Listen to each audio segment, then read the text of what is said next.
कि हमें जो है ना जो ब्रिटिश गवर्नमेंट है उसके साथ लॉयल होना पड़ेगा और उनकी जो हमें जो है ना पॉलिटिक्स से दूर होना पड़ेगा और हमें मॉडर्न एजुकेशन की तरफ जाना पड़ेगा, तो हम कम्पीट कर सकते हैं। All right. I really appreciate what you said. Yes. 101% all right.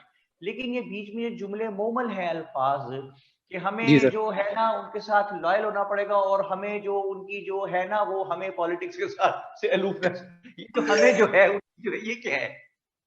Okay okay okay okay, ये ठीक तो है सर। ख्वाजा साहब कहते हैं ना, अभी जो हुकूमत जो है और वो जो है और मियां साहब जो है उन्होंने जो है वो कह दिया है कि ये जो है ये जो पॉलिसी जो है जो हुकूमत, ये क्या है भाई? ये जुमले मोहम्मद नबी ठीक है जी एहसान साहब। Okay sir, no problem.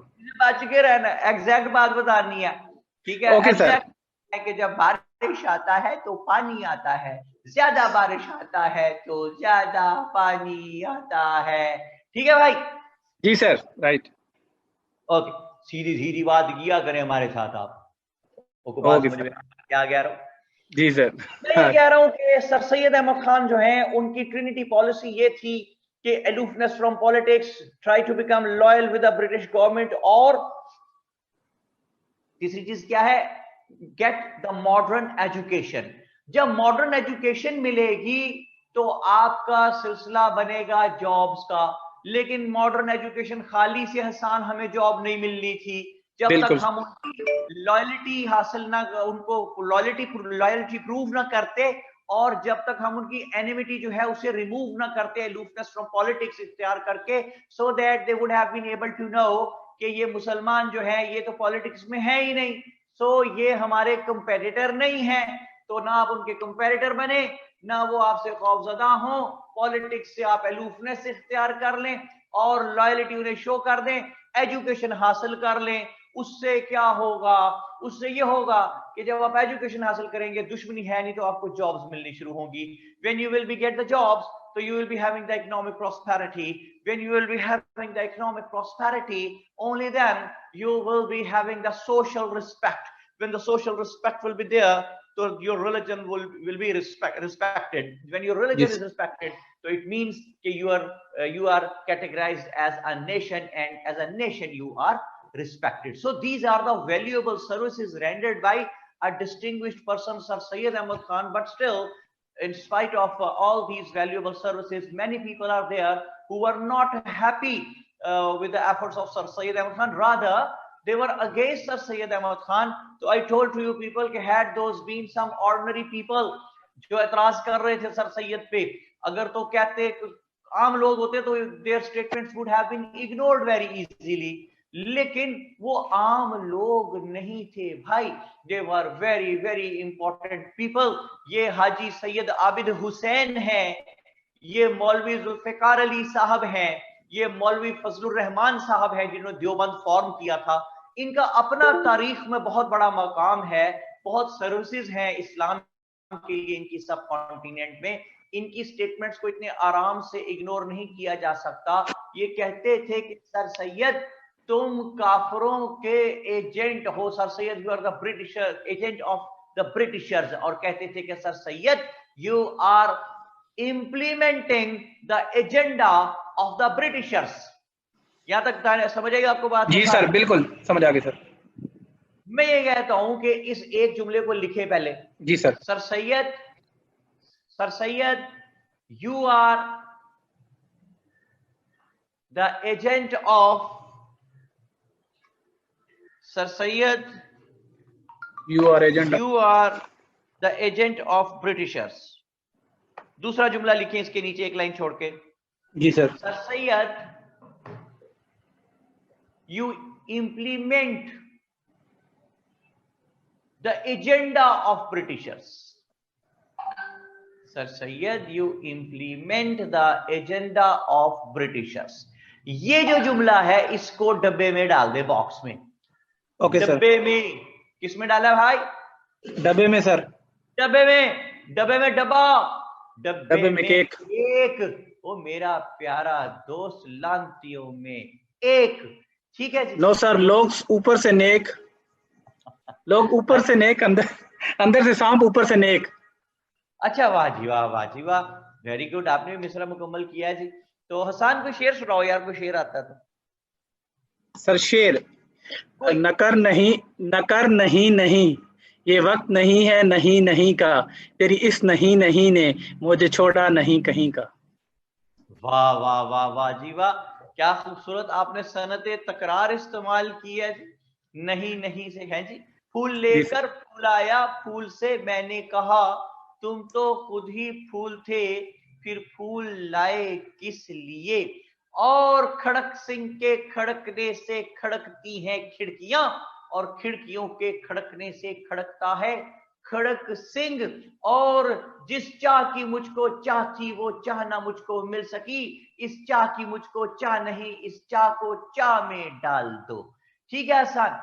जी सर। सनत तकरार। जी सर। वो कहते हैं, अहमद शाह साहब कहते हैं, ऊपर से नेक अंदर से फेक। वाह जी वाह। सोबिया नवाज ने बहुत अहम बात की है जी। वो कहती हैं हा हा हा, मेरे नजदीक जिंदगी में सबसे अहम बात यही है कि इंसान खुश रहे। ओके, तो ये आम लोग होते तो their statements would have been ignored, लेकिन ये तो खुद बहुत बड़े लोग हैं। तो ये कहते थे sir Syed you implement the agenda of Britishers.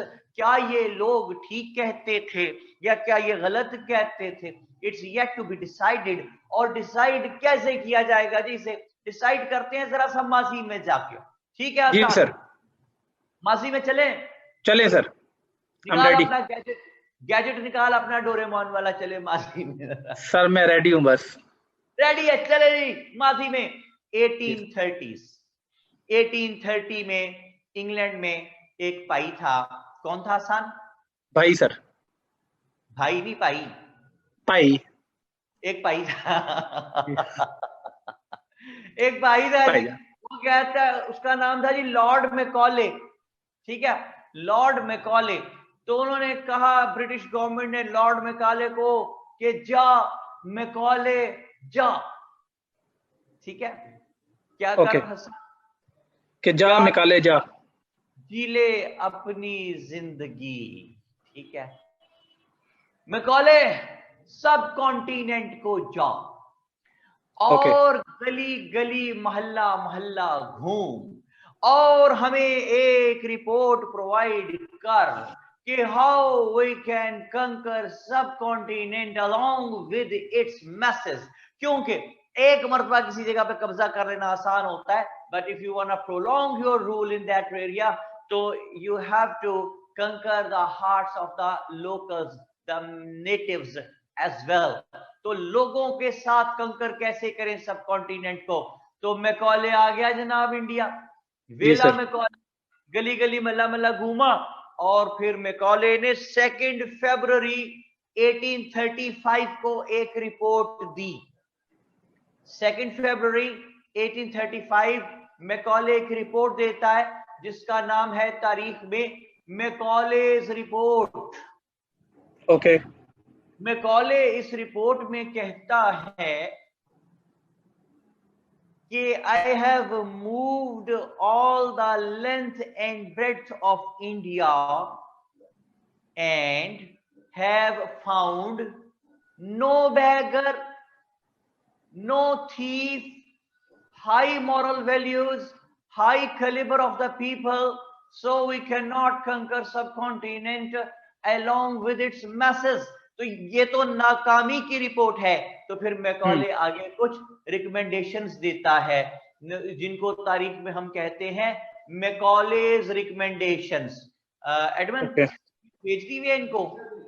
अच्छा, ये पिक देखिए जो आपको भेजी है, मैकॉलेज रिकमेंडेशंस। इसमें ये ऊपर देखिए ब्लैक मार्कर से जो इकट्ठा लिखा हुआ है, लॉर्ड मैकॉलेज रिकमेंडेशंस। ओके। और इसमें पहली रिकमेंडेशन देता है, कहता है चेंज देयर कल्चर, इनका कल्चर बदल दो। दूसरा कहता है replace their old system of education, इनका तालीम का पुराना निजाम बदल दो। तीसरा वो कहता है कि make them realize that their native language is inferior than English. आइए मैकॉलेज रिकमेंडेशंस को तफसील में देखते हैं। सबसे पहली है कि चेंज देयर कल्चर। कल्चर। भाई कल्चर क्या था? कल्चर ये था कि whosoever would be the invader, जबरदस्ती मुल्क में घुसेगा, उसे मिलके लड़के मार के यहां से निकालेंगे। तो कहता है ये कल्चर चेंज कर दो। तो जब ये कल्चर चेंज होगा हसन, तो फिर जी ये सर। वाइस वर्सा जाएगा, चेंज होके वाइस वर्सा जाएगा, और यहाँ बिल्कुल के लोग जो है वो इन्वेडर से लड़ने की बजाय उसके साथ मिल लॉयल जाएंगे। हो जाएंगे। बिल्कुल। ओके। जी सर। दूसरी बात, मुस्वा इमरान कह रहे हैं कि जी pic not send. Hasan pic पहुंच गई भी आपको बोर्ड की? Let me check sir on WhatsApp. और भी लोग चेक करें, यहाँ पे लिखें। फरक ज़ेब आप भी इजाजत लेके लिखें यहाँ पे। सर नहीं आई। नहीं आई जी, पिक नहीं आई हुई एडमन साहब। बहुत सारे लोग कह रहे no sir, no sir, no sir, no sir, not yet sir. Okay, तस्वीर भेजें जी बच्चों को। भेज दी खैर भाई? सर, बोर्ड की पिक है, कोई बात नहीं, आ जाएगी थोड़ी देर में। तस्वीर उसने भेज दी अपनी, ये लिख कर आपकी मर्जी है, चाहे जिस नजर से देखिए। ठीक है वाह जनाब। वाह वाह सर, और वाह वाह, माशाल्लाह। फर्ज कहते हैं sir, house chief said no, well I am the boss in my house. मैं डरता वारता किसी से नहीं हूं, मेरे घर पे अपनी मेरी जाती हुकूमत है, मैं डरता वारता किसी से नहीं हूं, मैं कमांडो आदमी हूं, लेकिन I am the boss of my house and I have got the permission of my wife to say so कि I am the boss. Okay. Ahmad Shah साहब कहते हैं सर ये मुकाले की रिकमेंडेशंस तो सर सैयद वाली पॉलिसी से ही मिलती। मुकाले नहीं है भाई, मैकॉले, लॉर्ड मैकॉले, मुंह काले वाला नहीं, मुंह काला। लॉर्ड, उसने लॉर्ड मैकॉले का मुंह ही काला कर दिया, कहते वो मुंह काला था। मैं खत्म कहते हैं sir, are these 3 points included in Macaulay recommendations? जी वही बता रहा हूं ना, उसने रिकमेंडेशंस क्या दी है मैकॉले ने। वो कहता है चेंज देयर कल्चर। एडमन भाई तस्वीर भेज देना, मेरी मेहनत करने का क्या फायदा, मैंने मेहनत करके लिखा है, इसको कहा है तो यार उनको सेंड कर देना भाई, वो फायदा क्या सेंड, बाद में सेंड करने का, अगर लिखने में टाइम जाया होना तो। हाँ जी, चेंज देयर कल्चर। दूसरी बात, replace their old system of education. तो हसन यहां कौन सी कोई यूनिवर्सिटीज चल रही थी, कौन से एजुकेशन सिस्टम की बात करता है, मैं बताता हूं। एजुकेशन सिस्टम यहाँ पे ये था कि 5, 6, 7 साल की उम्र तक बच्चे जो हैं, चाहे सिखों के थे, चाहे मुसलमानों के थे, चाहे हिंदूज के थे, वो अपने घरों में बुजुर्गों के पास रहते थे, नाना दादा मामा चाचा फूफा ताया खालू। इनसे वो किन किन से हसन? सर चाचा मामा दादा फूफा खालू फूफा सारे। इतनी तेज कहना था ना, मामा ताया फूफा चाचा ताया खालू। चले जी, इन लोगों से वो एजुकेशन हासिल करते थे, और they were inculcated the noble values, the moral values। क्योंकि कोई भी बुजुर्ग हो, किसी भी मजहब का हो, वो बच्चे को ये नहीं सिखाता कि मेरा काका इतना पाल है, बड़ा होकर सबसे बड़ा चोर बनेगा, वाह जी वाह, कत्ल करेगा, नहीं, कोई ऐसा बच्चे को नहीं सिखाता। ठीक है जी। तो बच्चे मॉरल वैल्यू सीख के बड़े होते थे। हर रिलीजन की बेस जो है वो ह्यूमैनिटी जरूर है, ह्यूमैनिटेरियन ग्राउंड जरूर है। तो वो बच्चे जो हैं वो ह्यूमैनिटेरियन ग्राउंड्स पढ़ के सीख के बड़े होते थे, और जब 7-8 साल के होते थे तो रिस्पेक्टिवली अपने अपने रिलीजन के मुताबिक मंदिरों में और मदरसों में, मसाजिद में जाते थे।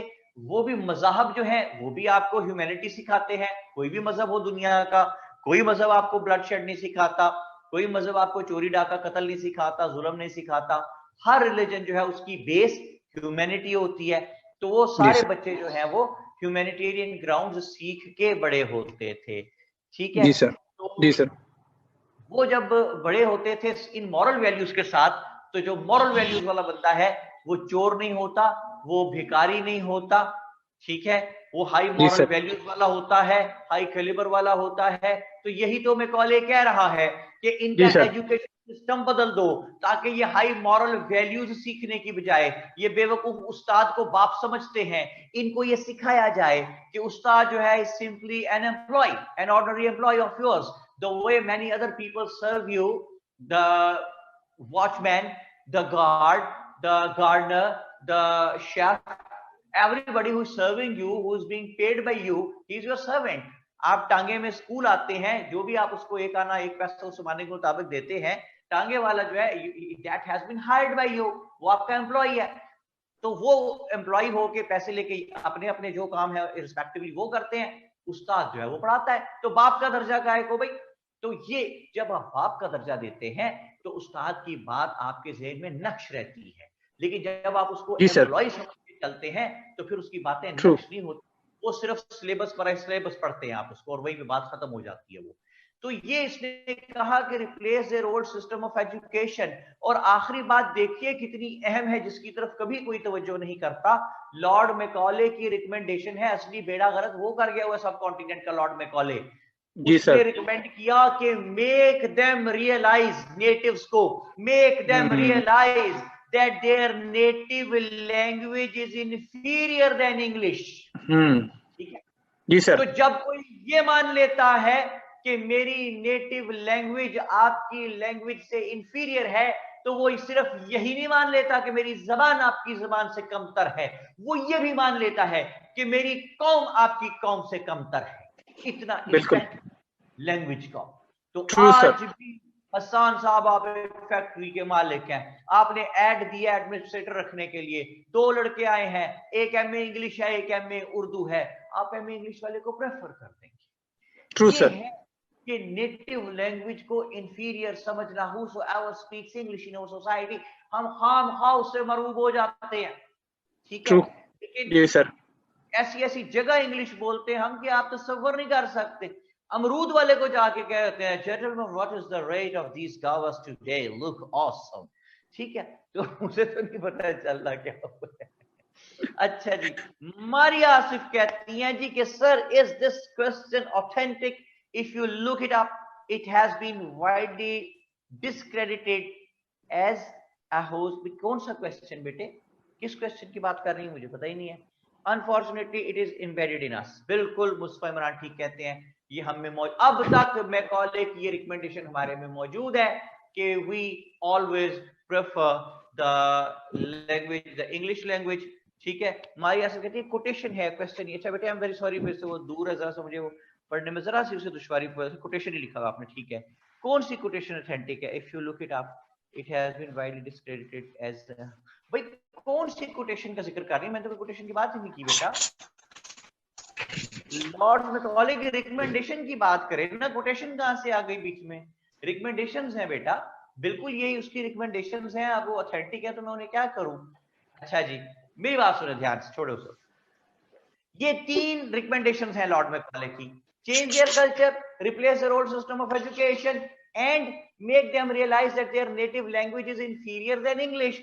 तो भाई ये तो मैकॉले ने रिकमेंडेशंस दे दी, मैं ये कहता हूं कि इनको इंप्लीमेंट करता कौन नजर आ रहा है? कौन इंप्लीमेंट कर रहा है कि लॉयल हो जाओ, उनके साथ दुश्मनी छोड़ दो और मॉडर्न एजुकेशन हासिल करो। स्कूल कौन खोल के दे? Simply employees, nothing else, not like father. जी हाँ, नायाब अजहर शजीहा नकवी और अहमद शाह कहते हैं sir Syed Ahmad Khan. Yes of course, sir Syed Ahmad Khan. तो वो मैंने डब्बे में आपको एक बॉक्स में मैंने आपको एक सेंटेंस लिखवाया था, सान अहमद पढ़ना, वो क्या है? Sir Syed you implement agenda of Britishers. मैं दोबारा पढ़ता हूं ये जुमला, आप सुने, डब्बे पे अपने नजर रखे जा लिखा हुआ है, sir Syed you implement the agenda of the Britishers. फिर सुने, sir Syed you implement the agenda of Lord Macaulay. हाँ जी, बात सुन रही आप? जी सर, ये है बात। अच्छा, क्या सर सैयद वाकई लॉर्ड मैकॉले का एजेंडा इंप्लीमेंट कर रहे थे? क्या वाकई में sir Syed was the agent of the Britishers? क्या वाकई में he was implementing the agenda of Macaulay? इससे पहले कि इस सवाल का जवाब देखें, जरा मेरी बात पर गौर कीजिए। मुसलमानों के दो बड़े बड़े leader unanimously without having any second opinion, sir Syed Ahmad Khan और मोहम्मद अली जिन्ना, ठीक है जनाब? जी सर। एक लीडर कहता है सर सैयद कि Muslims do not take part in the practical politics, otherwise your existence as a nation would be eliminated from the subcontinent forever. दूसरा leader जिना क्या कहते हैं? Muslims come out and take part in the practical politics, otherwise your existence as a nation from the subcontinent would be eliminated forever. एक कहता है सियासत में हिस्सा ना लो, सियासत में हिस्सा लिया तो हमेशा के लिए खत्म हो जाओगे। एक कहता है सियासत में हिस्सा लो, अगर हिस्सा ना लिया तो खत्म हो जाओगे। कौन ठीक कहता है, कौन गलत कहता है, कौन सच्चा कौन झूठा? मैं कहता हूं दोनों सच्चे कॉन्टेम्पररी टाइम पीरियड्स के हिसाब से। सर सैयद के दौर में अगर सियासत में हिस्सा लेते तो मारे जाते, और जिन्ना के दौर में अगर सियासत में हिस्सा ना लेते तो अंग्रेज ने चले जाना था और हिंदू हुकूमत में आ जाते और हमेशा के लिए मुसलमानों का existence as a nation would have been eliminated from the subcontinent। तो अगर एक ही कौम के दो मुख्तलिफ लीडर्स की दो मुख्तलिफ वक्तों पे कही हुई से मुख्तलिफ वाइस वर्सा 180 डिग्री फर्क बातें उसी एक कौम के लिए बेनिफिशियल हो सकती हैं, तो दो मुख्तलिफ कौमों के दो मुख्तलिफ लीडर्स मैकॉले और सर सैयद मुख्तलिफ वक्तों पे कही हुई एक जैसी बातें उसी कौम के लिए बेनिफिशियल साबित क्यों नहीं हो सकती?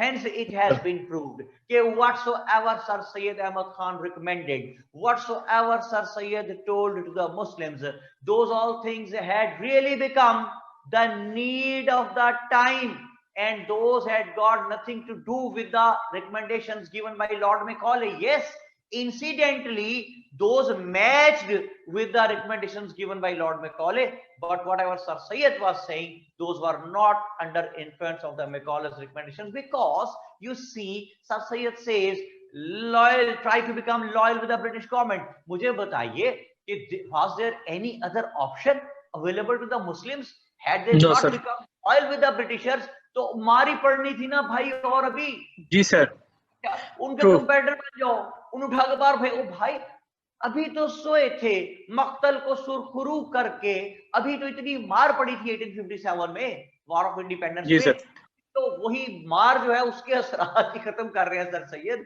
कि फिर मार खानी है उनसे उनके कंपेटिटर बन के। ठीक है, तो आपके पास ऑप्शन ही अवेलेबल नहीं थे। मोर ओवर, अगर आप as a nation respect recognition चाहते हैं, एज ए नेशन रेकग्निशन चाहते हैं, तो your religion must be respected. अगर आप चाहते हैं कि आपका रिलीजन जो है इट शुड बी रिस्पेक्टेड, तो you must be having the social respect.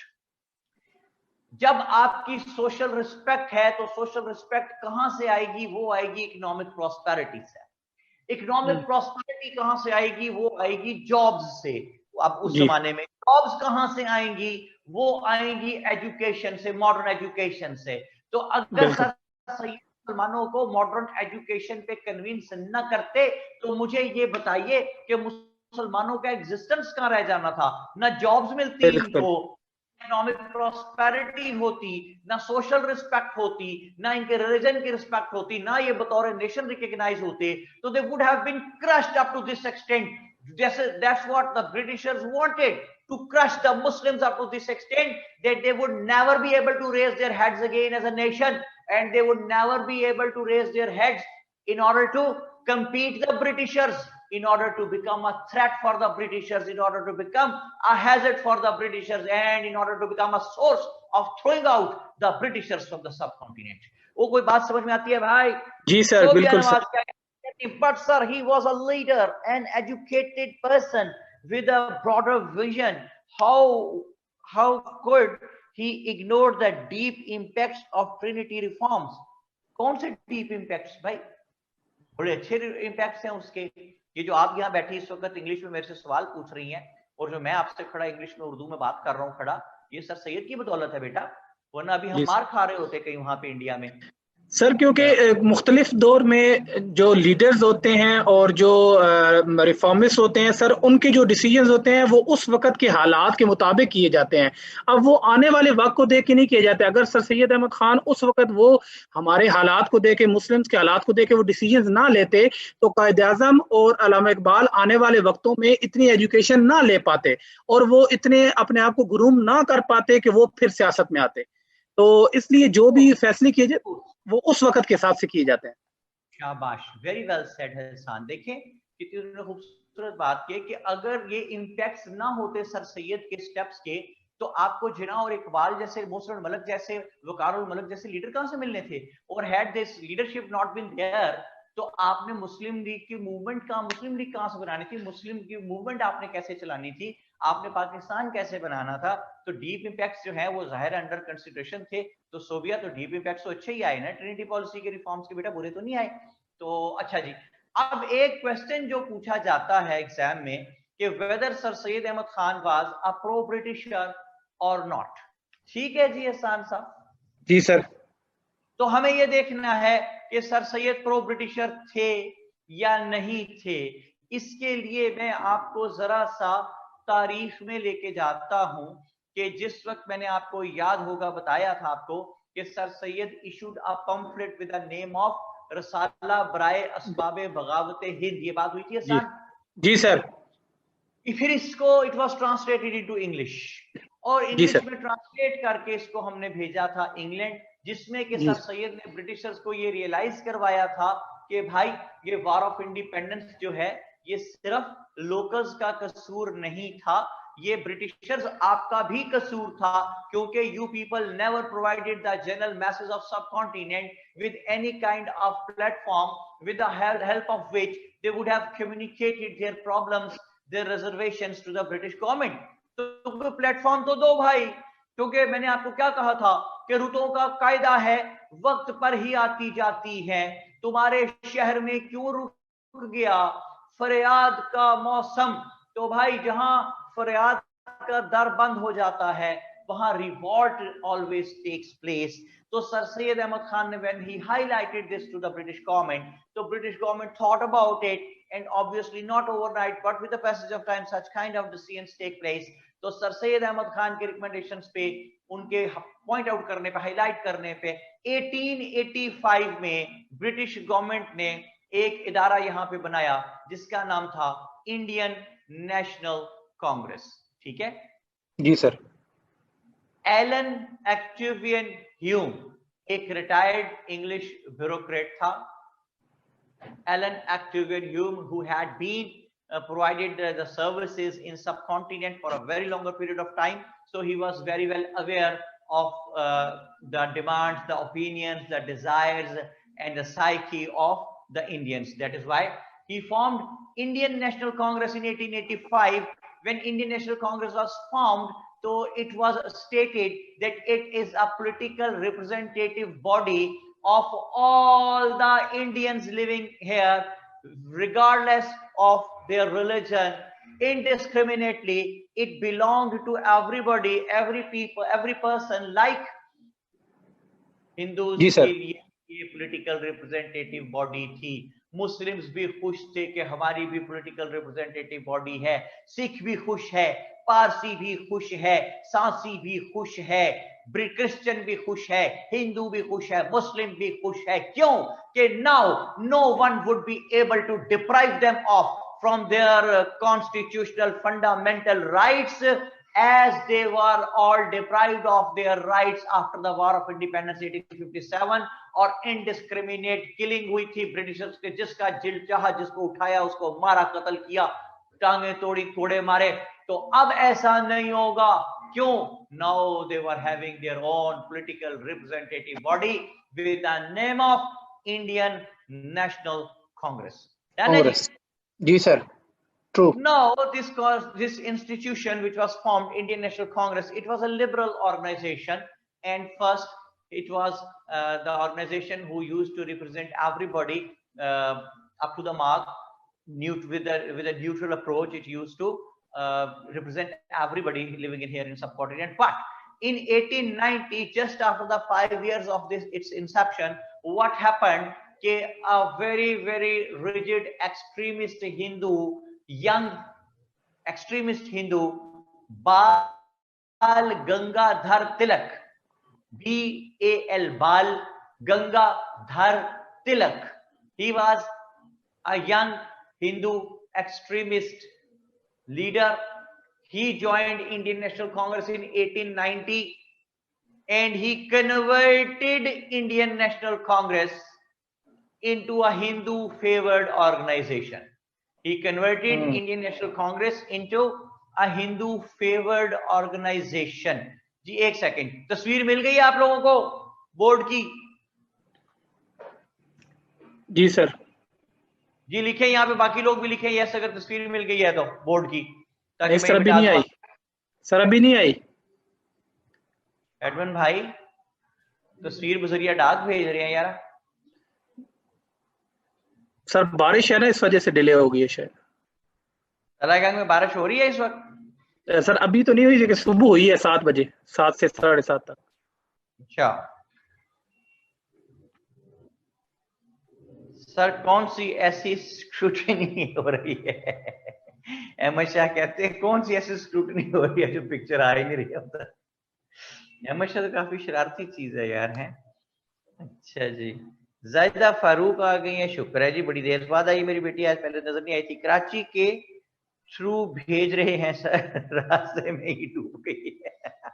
और कहती रास्ते में डूब गई, तस्वीर कराची से भेजी थी। कराची के रहने वाले लिखे यहाँ पे, कोई पानी वानी कम हुआ कि नहीं हुआ यार वहां पे? दोबारा आजकल में दोबारा एक्सपेक्टेड थी बारिश आजकल में। ना डरा यार, बेचारे पहले बड़ी मुसीबत में है। सर प्लीज जरा इंडियन नेशनल कांग्रेस का ब्रिटिशर का नेम अगेन बता दें। एलन एक्टिवियन ह्यूम, नूरुल हुदा, एलन एक्टिवियन ह्यूम। मोहम्मद अमीर हमजा कहते हैं जी सर थोड़ा कम हुआ है। शजिया कहती हैं कदरे बेटर है, अल्हम्दुलिल्लाह। चलें जी। अमीर हमजा कहते हैं लेकिन it is still really very bad. Yes. Hafsa कहती हैं सर कम हो गया है पानी। पता नहीं जी कितना लोगों का बेचारा। सर आफ्टर शॉक्स ज्यादा इंपॉर्टेंट होंगे कराची की जो बारिश है, क्योंकि सारे सीवरेज का पानी सड़कों पे आना, बीमारियां और सफाई, और ये ज्यादा प्रॉब्लमेटिक होगा। इंफ्रास्ट्रक्चर जो खराब हुआ है। ऑफ कोर्स, बिल्कुल ठीक कहते हैं आप, और I 100% agree with you Hasan. I am always impressed. आप हमेशा बड़ी अच्छी बात करते हैं, ताकतवर बात होती है आपकी। देखें ये जो इस वक्त नजर आ रहा है ना पानी कराची में, ये तो आ रहा है ना, ये तो है प्रॉब्लम नजर आ रही है, लेकिन वो इसके जो आफ्टर शॉक्स कह रहे हैं आसान के बाद में बहुत सीरियस हो जानी सूरत हाल। The outbreak of diseases, it's never known कि गॉड फॉरबिड्स कोरोना की सेकंड वेव ना आ जाए कहीं। ठीक है जी, वायरस हेल्थ है ना इस तरीके कार से। जी सर। तो ये अल्लाह की जात पाक अपना करम करे जी। असल मसला यही है कराची का कि वो जो पता नहीं अब किसकी पॉलिटिकल हुकूमतों की जिम्मेदारी है, किसकी है कि वो क्यों नहीं, हमेशा ही बारिशें होती हैं, ऐसी भी लुटनी पड़ी। सर असल में एक दो चीजें को आप नहीं कह सकते पॉलिटिकल पार्टी का, क्योंकि सर आजकल जो भी इस पे मतलब जो अभी राय आ रही है मुख्तलिफ लोगों की और जो ऑथर्स लिख रहे हैं, तो सर वो यही बता रहे हैं कि एक चीज नहीं है ये, मतलब एक तसलसल है पिछले 5-10 सालों का, जिसमें तजावुज़ात भी शामिल हैं, पॉलिसीज भी सही नहीं बनाई गई, और जो पानी के गुजरने के रास्ते हैं, जो नाले हैं इनके बड़े 4-5 कराची के जो नाले हैं, उनके ऊपर तजावुज़ात बहुत ज्यादा हो गई हैं। तो ये बहुत सारा मलबा है, ये 1-2 साल की गेम नहीं है, ये बहुत तसलसल से जो चीज चली आ रही है, फिर उसने एक दिन तो सामने आना ही था। ये तो एक्सपोज ऑफ हो गए हैं। अफसा कहती हैं कि कराची सबका है, लेकिन कराची का तो बिल्कुल मेरी बेटी आप ठीक कहती हैं, बहुत दिल दुखता है। जो कराची इतनी एक कीमती जगह है पाकिस्तान के लिए कि वहाँ पे हमारा जो पोर्ट है दैट इज देयर, और हमारा वो मेन सिटी है जो आपके इकोनॉमी का मेन हब है। पता नहीं क्यों उसको इस बुरी तरीके से ट्रीट किया गया कि वहाँ के रहने वाले भी बेचारे मुसीबत में हैं। बहुत सी दुआएं जी, जो बच्चे वहाँ पे सब लोग जो कराची में रहते हैं, बहुत सी दुआएं उनके लिए। अल्लाह ताला की जात पाक जहाँ जहाँ जो जिस से मिस्टेक हुई है, अल्लाह ताला की जात पाक करे कि वो सब रिमूव हो, कोई ऐसी पॉलिसी अच्छी बने कि वो अगर किसी जगह सीवरेज है और उस पर उसने किसी ने अपना प्लाजा खड़ा कर दिया है, तो अल्लाह ताला उसके दिल में रहम डाले, या हुकूमत कोई स्टेप ले, कोई भी स्टेप किसी तरीके से, बस आप लोग कराची के लोग जो हैं उनके लिए बेहतरी पैदा हो। We love Karachi, we love the people of Karachi, और we love every inch of Pakistan. लेकिन कर क्या सकते हैं ये समझ नहीं आता। बहुत सी दुआ करते हैं, और बहुत से मेरे जो स्टूडेंट्स भी वहाँ पे कराची में जो स्टेक होल्डर्स पोजिशंस पे हैं, मैं उनको भी हमेशा कहता हूँ कि अपनी कैपेसिटी में रहते हुए whatever you can do for the poor people who are suffering, please do something, this is the time.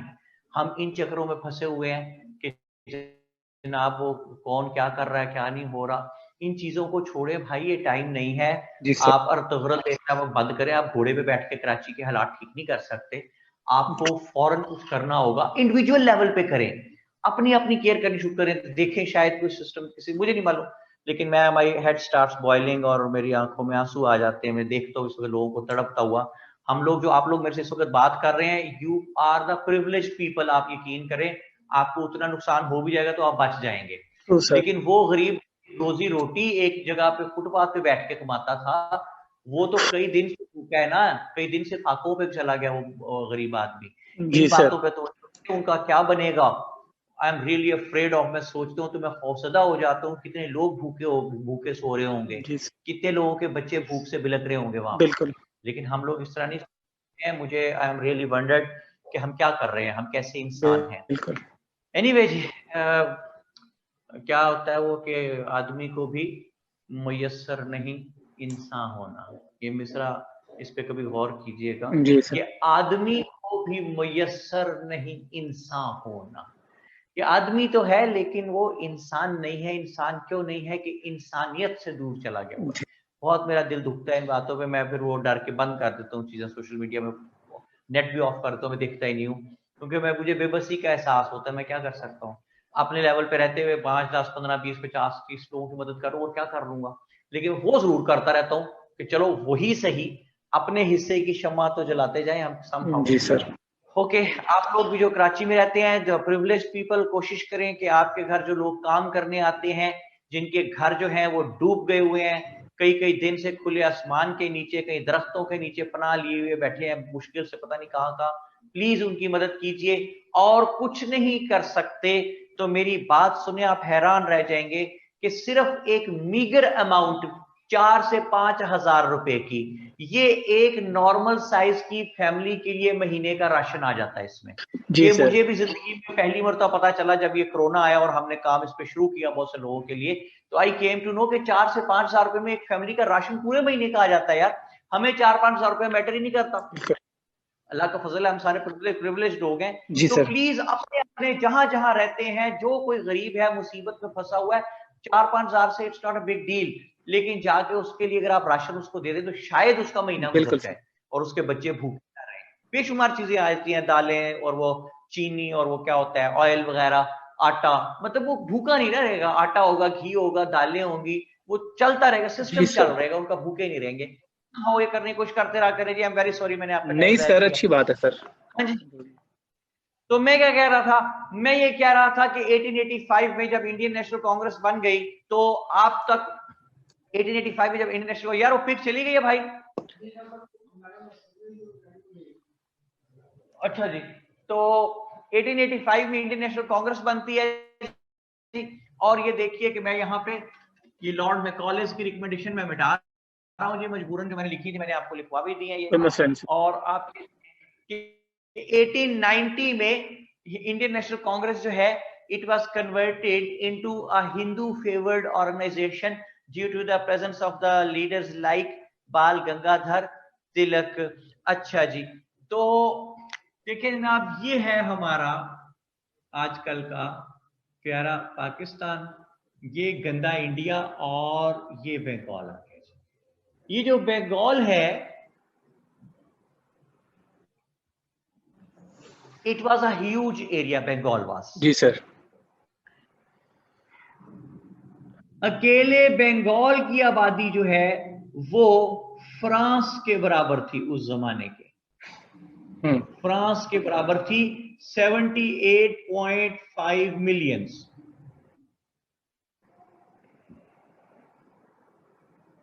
इसका जो एरिया था बंगाल का 189,000 स्क्वायर माइल्स पे मबनी था, जिसका एरिया बंगाल का।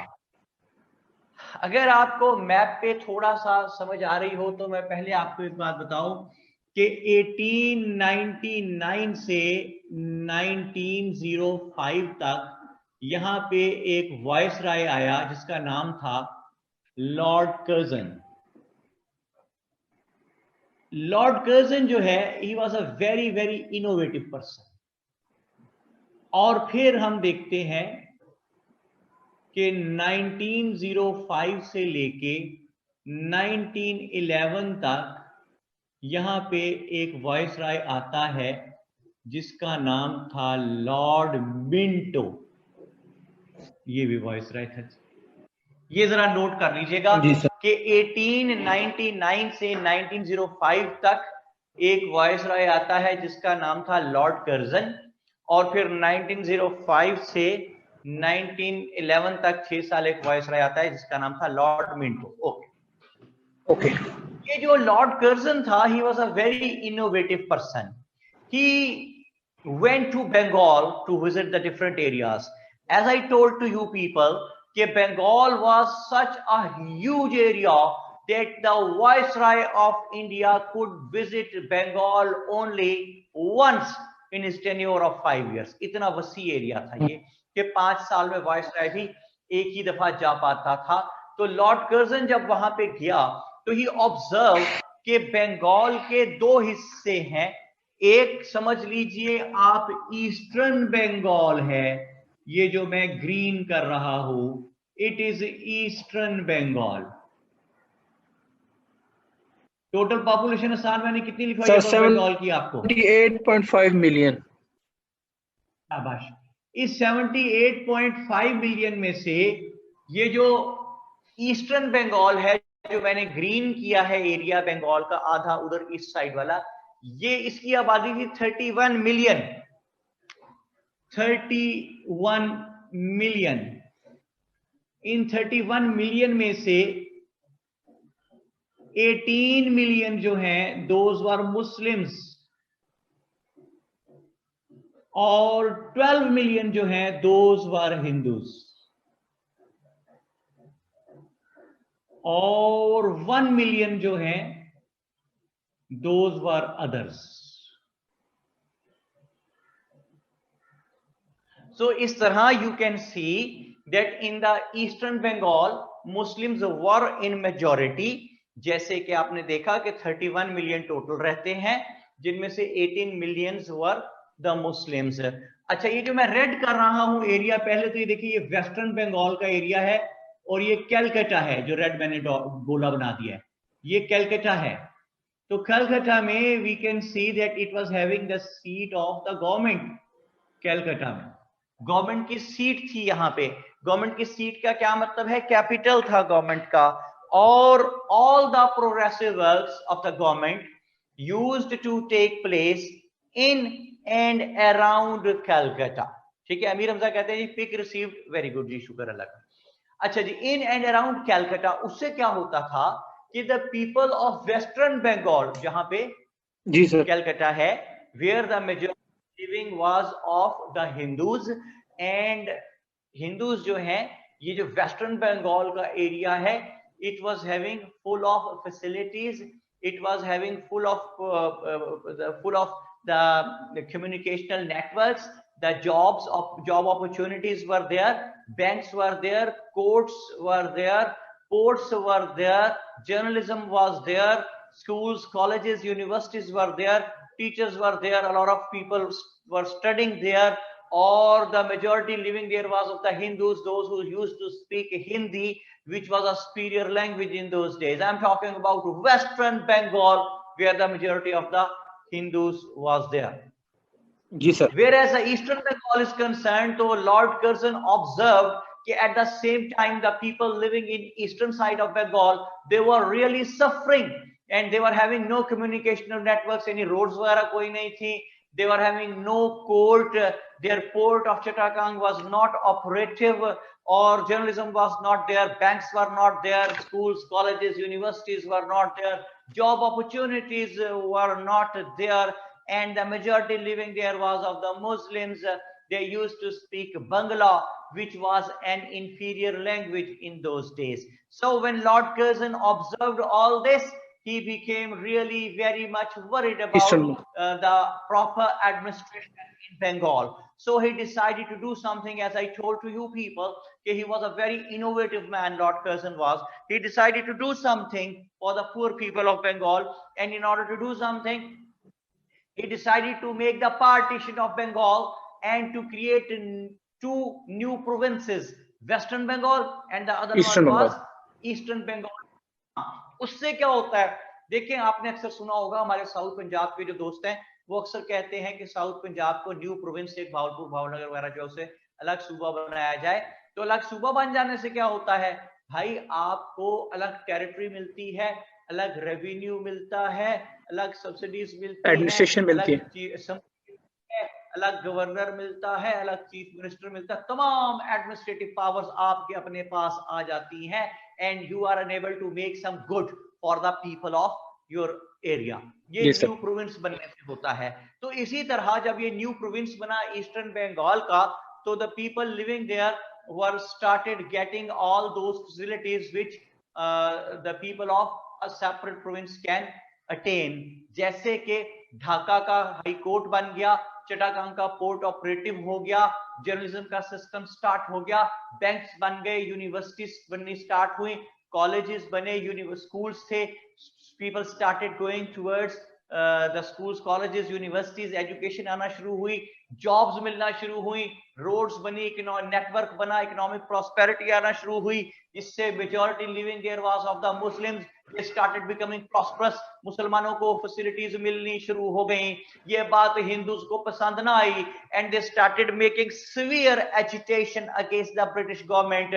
और agitation, एहतजाज क्या था? mainly to roll back the decision of partition of Bengal। partition of Bengal का decision जो है उसको roll back करो British government।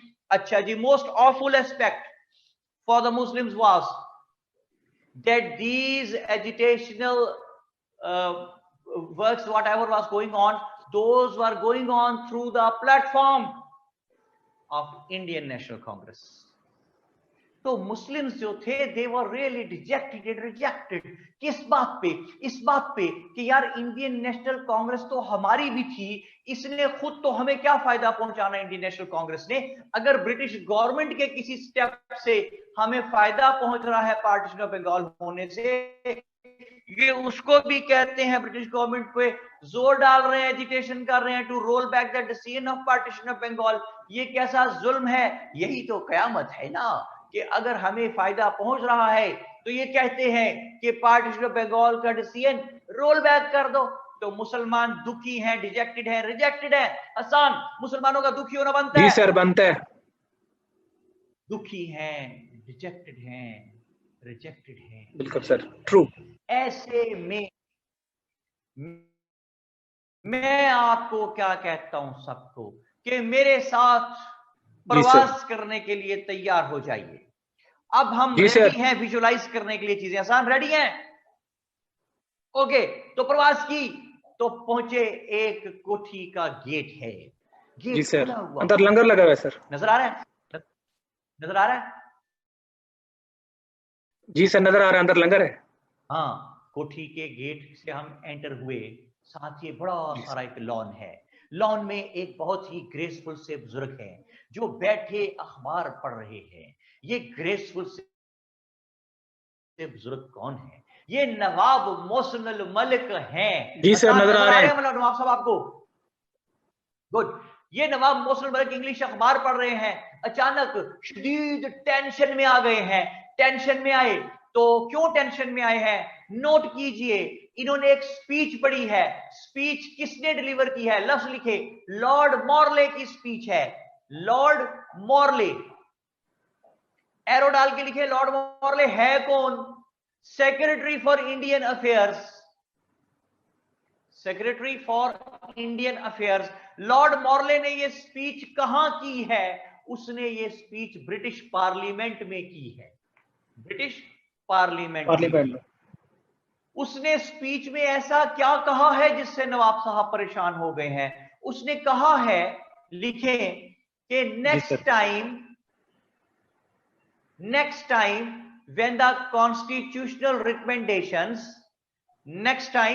when the constitutional recommendations would be given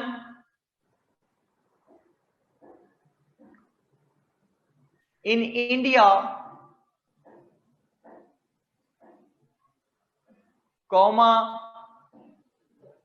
the opinions of the natives would also be taken. The opinions of the natives would also be taken. Hasan, इसका क्या मतलब है कि लोकल से भी पूछेंगे कि आप क्या चाहते हैं, ठीक है? जी सर।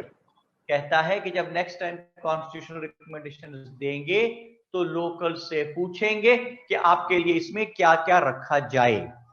जी सर। ये पढ़ के नवाब साहब परेशान हुई, तो ये तो अच्छी बात है। मैं बताता हूं इसमें परेशानी की बात क्या है। परेशानी की शदीद तरीन बात इसमें यह है कि ब्रिटिश गवर्नमेंट कहती है नेटिव से भी पूछेंगे कि आपको क्या क्या चाहिए ओपिनियंस। शाबाश हमीर हमजा, वो कहते हैं आईएनसी नेशनल कांग्रेस से पूछें। ओ भाई, बात यह है कि आप डोर टू डोर जाके तो पूछेंगे नहीं, बिल्कुल। इंडियंस कैसे पूछेंगे? आपकी पॉलिटिकल रिप्रेजेंटेटिव बॉडी से। तो आपकी पॉलिटिकल रिप्रेजेंटेटिव बॉडी कौन है? वो है भाई इंडियन नेशनल कांग्रेस। तो इंडियन नेशनल कांग्रेस तो वही है जिसने खुद तो आपको क्या फायदा पहुंचाना। वो अगर ब्रिटिश गवर्नमेंट के किसी एक्ट से आपको फायदा पहुंच गया है, वो उसको भी कहते हैं रोल बैक कर दो। तो इसका मतलब है कि वो आपसे सिंसियर नहीं है, इंडियन नहीं है। जी सर। तो इस बात पे नवाब साहब परेशान हुए हैं कि तो ब्रिटिश गवर्नमेंट से मुसलमानों के हक की कभी बात करेंगे ही नहीं, तो मुसलमानों को कोई फायदा पहुंचेगा ही नहीं। हाँ जी, नवाब साहब सही परेशान है सर? ट्रू, बिल्कुल सर, सही परेशान है। अच्छा जी, तो आगा साहब माइक आपका आज ऑपरेटिव है कि नहीं? आपके पास आए कि ना आए? सर विच नवाब? नवाब मोहसिन मलिक मुस्तफा जिनकी बात हो रही है, नवाब साहब का काम के नाम पूछ रहे हैं मोहसिन मलिक। अच्छा जी, हसन आ गया, बस ले आया? जी सर। है ना, और सुनाई दिया है बस।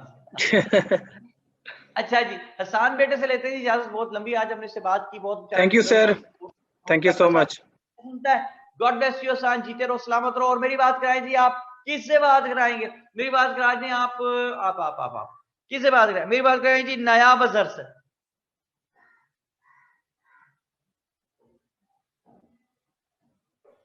आगा फरहान अली कहते हैं कि मेरा मोबाइल भी चोरी हो गया है।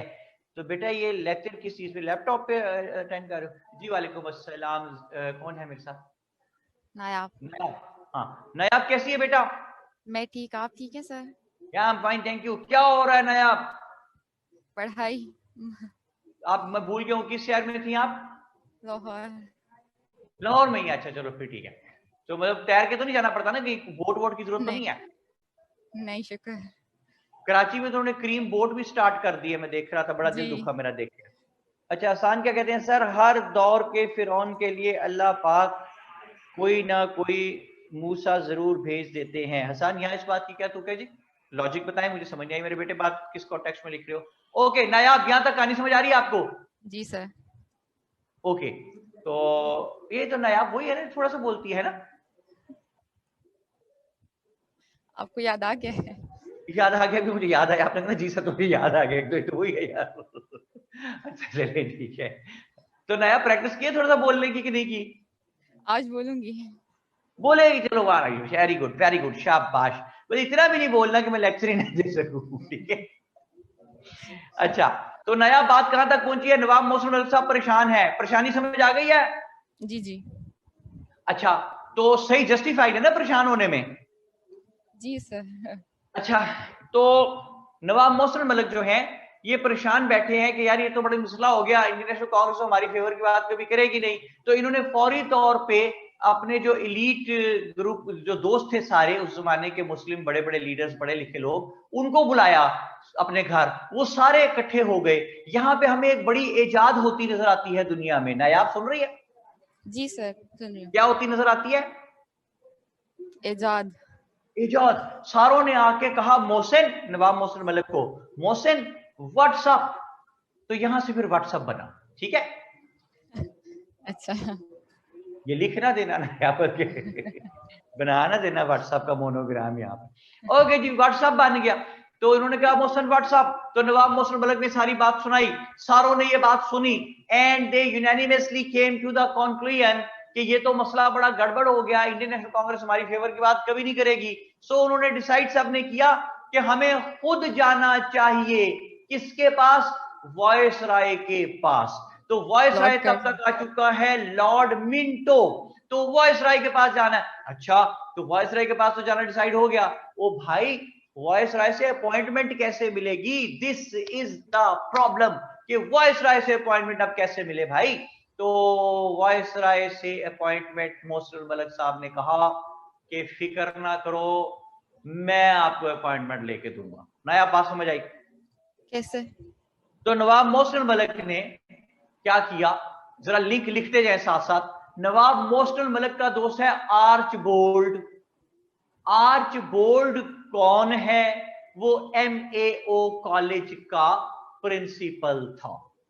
आर्चबोल्ड MAO कॉलेज का प्रिंसिपल था। नवाब मोहसिन मलिक और आर्चबोल्ड MAO कॉलेज में कुलीग रहे हुए एक दूसरे के साथ, हमेशा बहुत साल इकट्ठे रहे हैं वहां पे, तो इसलिए वो इनका बड़ा दोस्त है आर्चबोल्ड। अब एक और लिंक लिखिए, आर्चबोल्ड का कजन है जिसका नाम है Dunlop Smith. Dunlop Smith. Dunlop Smith कौन है? वो secretary to the viceroy Lord Minto है, लॉर्ड मिंटो का सेक्रेटरी है।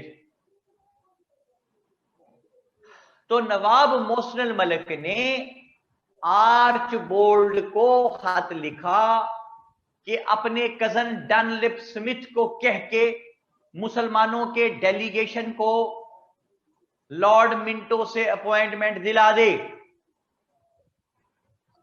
जी सर। नया बात समझ आ गई? जी जी, आ रही है सर। लिंक रिपीट करें पूरा।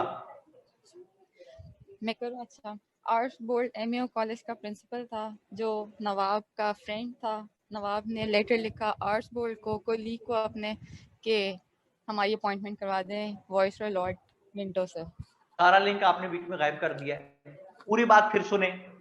आर्चबोल्ड MAO कॉलेज का प्रिंसिपल था और नवाब मोहसिन मलिक और आर्चबोल्ड कुलीग रहे थे MAO कॉलेज में बहुत तवील अरसे तक, बहुत दोस्त थे आपस में।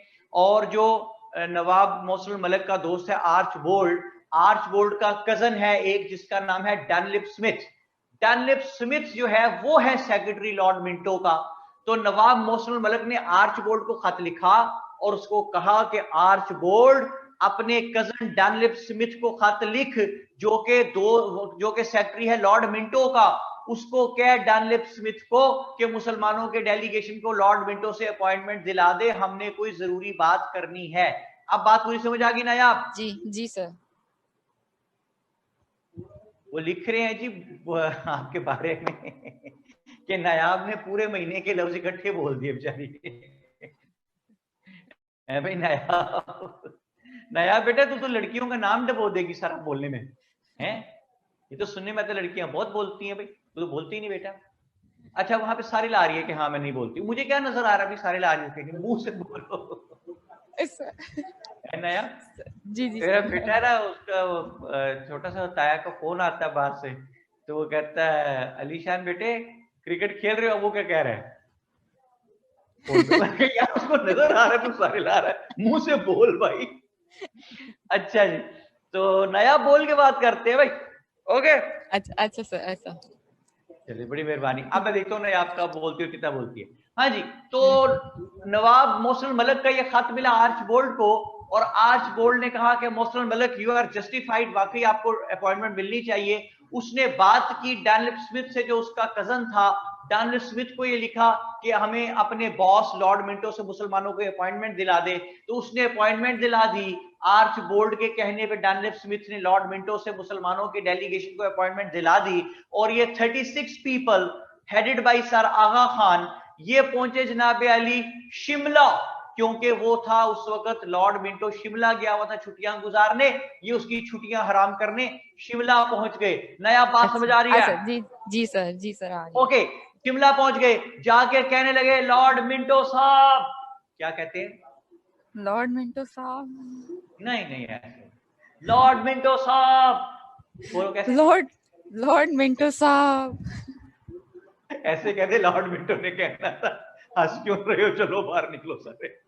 अच्छा जी, इन्होंने कहा लॉर्ड मिंटो साहब आपने लॉर्ड मॉर्ले की स्पीच पढ़ी होगी जिसमें उसने कहा है कि next time when the constitutional recommendations would be given for the people of India तो the natives would also be asked कि आपकी ओपिनियंस, आपके डिजायर्स क्या हैं। उसने कहा हाँ, लॉर्ड मिंटो ने कहा मैंने पढ़ी है, ये तो बड़ी अच्छी बात है। उसने कहा जनाब हमें डर ये है कि आप लोग पूछेंगे इंडियन नेशनल कांग्रेस से, तो इंडियन नेशनल कांग्रेस तो हमारे फायदे की बात मुस्लिम्स के कभी करेगी नहीं, जैसा कि लॉर्ड मिंटो साहब आपके एक्ट से जो पार्टीशन ऑफ बंगाल हुई है ब्रिटिशर्स के जरिए उससे मुसलमानों को वे हैव बीन बेनिफिटेड, तो अगर आपके किसी एक्ट से हुआ हुआ बेनिफिट उन्हें गवारा नहीं है और वो एजिटेशन कर रहे हैं आपके खिलाफ to roll back the decision of partition of Bengal, तो हमारे वो फायदे की बात भला क्यों करेंगे। तो इसलिए हम खुद आपके पास आ गए हैं कि हम आपको बता दें कि जब नेक्स्ट कॉन्स्टिट्यूशन बनाए तो उसमें मुसलमानों के लिए क्या कुछ रखें। 36 लोगों का ये डेलीगेशन है हेडेड बाय सर आगा खान, और मिंटो को कहते हैं कि मिंटो साहब हम इसलिए आए हैं कि आपको खुद बता दें अपनी ओपिनियंस, अपनी डिजायर्स, ताकि जब नेक्स्ट कॉन्स्टिट्यूशन आप बनाए तो उसमें मुसलमानों के लिए ये चीजें रख दें। तो लॉर्ड मिंटो ने कहा मुस्लिम्स गो अहेड, बताओ तुम क्या चाहते हो। नया अब यहां तक बात समझ आ रही है? जी सर आ रही है, सर आ रही है। ओके, मेरे साथ रहना, सब लोग मेरे साथ रहे मेंटली। इन्होंने कहा मिंटो साहब जब नेक्स्ट कॉन्स्टिट्यूशनल रिकमेंडेशंस बनाए तो प्लीज लॉर्ड मिंटो मुसलमानों को उसमें सेपरेट इलेक्टोरेट दे देना, मिंटो हमें 1/3 रिप्रेजेंटेशन दे देना नेक्स्ट कॉन्स्टिट्यूशन में। ओए मिंटो हमारा हाई कोर्ट में कोई जज नहीं है, हमारा कोई जज मुसलमान हाई कोर्ट में होना चाहिए। मिंटो हमें जॉब्स में कोटे दे दे, मिंटो मिंटो MAO कॉलेज को यूनिवर्सिटी बना दे। ओए मिंटो हमें सोशल प्रोटेक्शन दे दे, मिंटो मिंटो सुन रहा है ना तू? हाँ जी जी सर। हाँ नया ये बात समझ आ गई? जी सर। मिंटो ने ये सारी बातें सुनी और कहा कि Muslims all of your demands are justified and are on strong footings, and I being the Viceroy of India make you assure that if the next constitutional recommendations would be given under my viceroyalty, so your demands would be upheld because all of your demands are justified and are on strong footings. ठीक है जी sir. Akila Anam लिख रही हैं Minto ये हाथ मुझे दे दे Minto. नहीं भाई वो मिंटो था, ठाकुर तो नहीं था कोई। अच्छा जी वेल सेड यार। अच्छा जी तो क्या बात बनी, मिंटो ने क्या कहा है नायाब? उन्होंने कहा है कि आपके लिए कॉन्स्टिट्यूशन बनाई जाएगी जिसमें आपकी प्रोटेक्शन होगी। ये कब कहा है उसने? और उसने कहा बीबी कि Muslims all of your demands are justified and are on strong footings and I make you assure that if the next constitutional recommendations would be given under my viceroyalty तो your demands would be upheld। अगर मेरे under the गई तो आपकी सारी demands मैं मानूंगा। ठीक है ना आप? जी सर। अब ये हो गया जी वादा। तो उस जमाने में अंग्रेज का वादा समझा जाता था कि आधा काम हो गया, तो मुस्लिम्स वहां से, या नायाब को बड़ी मुश्किल पड़ रही है बोलने में। नायाब बेटी से लेते इजाजत जी, किसी बोलने वाले बच्चे के पास चलते हैं। Nayab thank you very much, nice talking you बेटे, आई एम वेरी सॉरी मैं आपको फोर्स करके थोड़ा बहुत बुलवाने की नहीं सर। ठीक है सारा बेटा, नाश्ता भी थैंक तेरे यू। एनर्जी भी जाया होती बेटे तेरी बोलने में। ठीक है ओके नायाब कहाँ जाएंगे जी? अब हम जाएंगे ज़ाहिदा फारूक के पास, कराची वाले जी।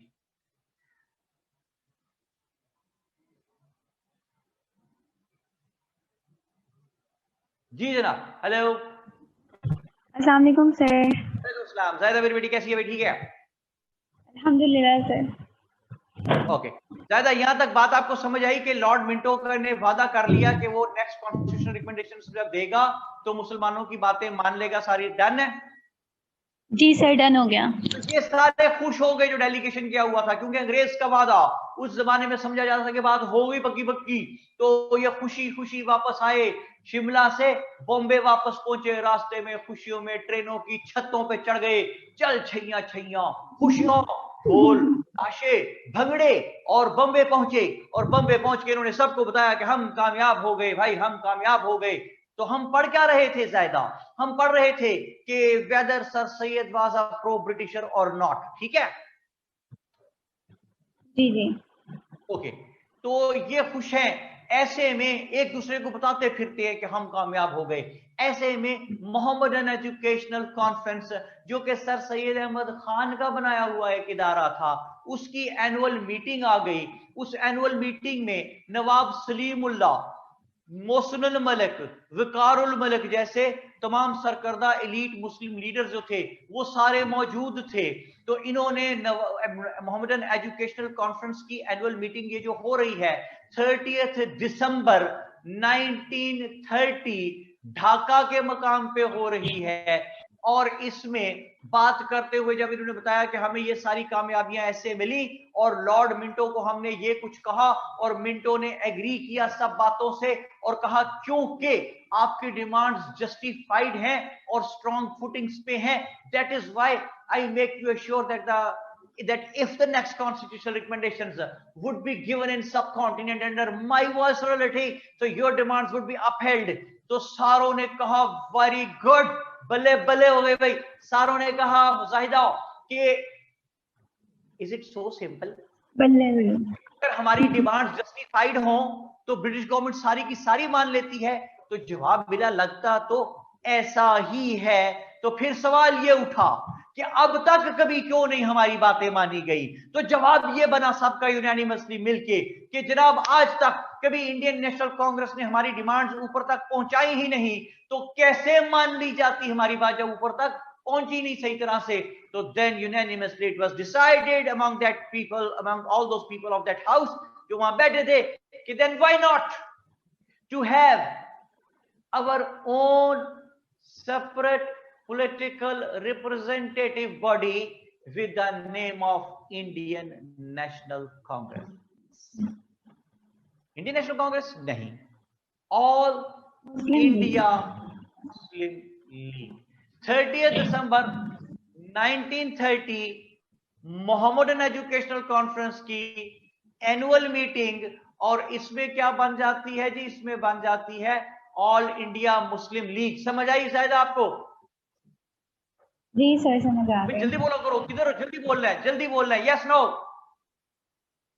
यस। अब मेरी बात ध्यान से सुने, पूरा एक चेन चलने लगा, ध्यान रखना, मिस नहीं, एक चीज मिस नहीं करनी। अगर आप लोग कुछ और सोच रहे हो तो सोचना बंद कर दो, मेरी बात ध्यान से सुनो। देखिए 30 दिसंबर 1906 मोहम्मदन एजुकेशनल कॉन्फ्रेंस का एनुअल इजलास, इसमें मुस्लिम लीग बनती है। मुस्लिम लीग बनती है तो कॉन्शियसनेस ऑफ राइट्स आती है, कॉन्शियसनेस ऑफ राइट्स आती है तो platform for the movement of Pakistan बनता है, platform for the movement of Pakistan बनता है। तो 1940 में लाहौर रेजोल्यूशन होती है, लाहौर रेजोल्यूशन होती है तो वही पाकिस्तान रेजोल्यूशन बनती है, पाकिस्तान रेजोल्यूशन बनती है तो पाकिस्तान बनता है। तो मैं ये कहता हूं कि पाकिस्तान कैसे बना? पाकिस्तान रेजोल्यूशन से बना। पाकिस्तान रेजोल्यूशन आई लाहौर रेजोल्यूशन से। लाहौर रेजोल्यूशन कहां से आई? लाहौर रेजोल्यूशन आई struggle for the movement of Pakistan से। Struggle for the movement of Pakistan कहां से आई? वो कॉन्शियसनेस ऑफ राइट्स से आई। कॉन्शियसनेस ऑफ राइट्स कहां से आई? वो ऑल इंडिया मुस्लिम लीग ने दी। ऑल इंडिया मुस्लिम लीग क्या कैसे बन गई? वो शिमला डेलीगेशन की इंकरेजमेंट से बनी। शिमला डेलीगेशन की इंकरेजमेंट कहां से आई? वो शिमला डेलीगेशन से आई। शिमला डेलीगेशन कैसे हुई? वो नवाब मोहसिनुल मलिक ने आर्च बोल्ड के जरिए डनलिप स्मिथ को कह के अपॉइंटमेंट लेके दिलाई। आर्च बोल्ड ने डनलिप स्मिथ के जरिए ये अपॉइंटमेंट कैसे दिलाई? उसने ये इसलिए दिलाई कि वो एमओ कॉलेज का प्रिंसिपल था और मोहसिन मलिक और नवाब मोहसिन मलिक और आर्च बोल्ड भाई इकट्ठे काम करते रहे थे, कुलीग रहे हुए थे, इसलिए दिलाई। एमओ कॉलेज क्या था? वो एमएओ स्कूल था। एमएओ स्कूल क्या था? वो सर सैयद अहमद खान ने बनाया था। तो मैं ये कहता हूं कि अगर सर सैयद अहमद खान ना होते तो एमएओ स्कूल ना होता, एमएओ स्कूल ना होता तो एमएओ कॉलेज ना होता, एमएओ कॉलेज ना होता तो नवाब मोहसिन मलिक और आर्च बोल्ड एक दूसरे के कुलीग ना होते, वो कुलीग ना होते तो मोहम्मद तो शिमला डेलीगेशन की अपॉइंटमेंट ना मिलती, शिमला डेलीगेशन की अपॉइंटमेंट ना मिलती तो शिमला डेलीगेशन ना में होती तो उसके जरिए मिलने वाली इनकरेजमेंट ना होती, वो इनकरेजमेंट ना होती तो मुस्लिम लीग फॉर्मेशन ना होती जो मोहम्मदन एजुकेशनल कॉन्फ्रेंस के इजलास में हुई थी। सर सैयद ने मोहम्मदन एजुकेशनल कॉन्फ्रेंस डेवलप ना की होती तो वो इजलास ना होता, वो इजलास ना होता, शिमला डेलीगेशन की इनकरेजमेंट ना होती तो फॉर्मेशन ऑफ मुस्लिम लीग ना होती, फॉर्मेशन ऑफ मुस्लिम लीग ना होती तो struggle for the movement of Pakistan के लिए कॉन्शियसनेस ऑफ राइट्स ना होती, कॉन्शियसनेस ऑफ राइट्स ना होती तो स्ट्रगल ना होती, स्ट्रगल ना होती तो लाहौर रेजोल्यूशन ना होती, लाहौर रेजोल्यूशन ना होती तो पाकिस्तान रेजोल्यूशन ना होती, पाकिस्तान रेजोल्यूशन ना होती तो पाकिस्तान ना होता। तो मुझे कहने दीजिए कि अगर सर सैयद अहमद खान ना होते तो पाकिस्तान ना होता। जी सर। तो कोई बात समझ में आई? जी सर। ये है पूरा एक चेन के sir Syed Ahmad Khan was a pro Britisher और नॉट। एक it's a chain of incidents जो कि मैंने आपको सारा बताया जी। तो मैं ये कहता हूं कि सर सैयद अहमद खान ने जो भी what ever he did that was entirely in the favour of the Muslims, and whatever steps he took, those had really become the need of the time, and the people who used to allegate Sir Syed Ahmad Khan he was implementing the agenda of Lord Macaulay, they people were entirely wrong in their approach. तो sir Syed Ahmad Khan ने मुसलमानों को ना सिर्फ social aspect में उठाया, economic aspect में उठाया, रिलीजियस एस्पेक्ट में उठाया और सर सैयद ने मुसलमानों को एज अ नेशन जो है एक सेपरेट रिकग्निशन दी। तभी तो हम खींचतान के सर सैयद अहमद खान को father of the two nation theory भी कह देते हैं। तो सर सैयद अहमद खान के बारे में कहते हैं कि he was the one who saved the Muslims from the severe rivalry of the Britishers. He managed to eliminate the rivalry of the Britishers. He managed to eliminate the enmity of the Muslims with the Britishers, due to which the Muslims were having severe attitude towards the Muslims. अगर आपको याद हो तो मैंने आपको एक box बनवाया था consequences of the war of independence पे, जायदा वहां पहुंचे? मैंने बॉक्स ये बनाया था,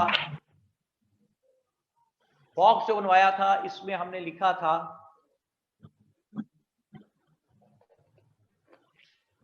कि कॉन्स्टिट्यूशनल एंड डेमोक्रेटिक डेवलपमेंट।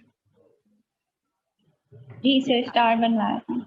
ये जो पिक आपके पास बोर्ड की आई है, ये पिक आ गई आपके पास शाहिदा? जी सर। जरा मेरा बेटा इसको पिक को देखना शुरू करें, कहां से स्टार्ट होती है? Chain of constitutional development. Okay जी सर, 1774 से स्टार्ट होता है जी। अच्छा, अब देखें कुछ चीजें इसमें बॉक्स में डाल के मैंने रेड लिख दी हैं, नजर आ रही हैं आपको पिक में? जी सर, आ रही हैं। ओके, देखिए यहां पे स्टेक होल्डर्स हैं तीन, कौन कौन? Britishers, Muslims and Hindus.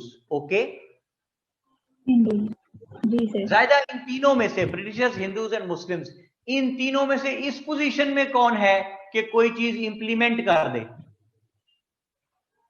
Britishers. शाबाश, शाबाश। Obviously the Britishers, they were in rule. अच्छा,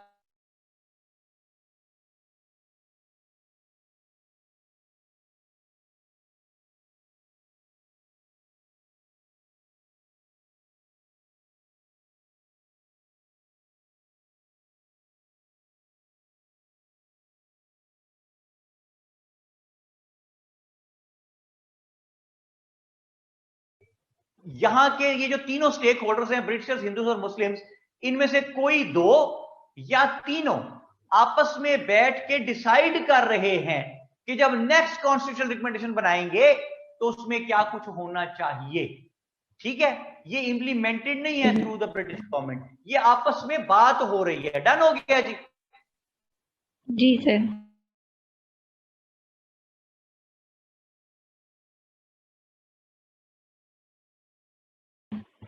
ओके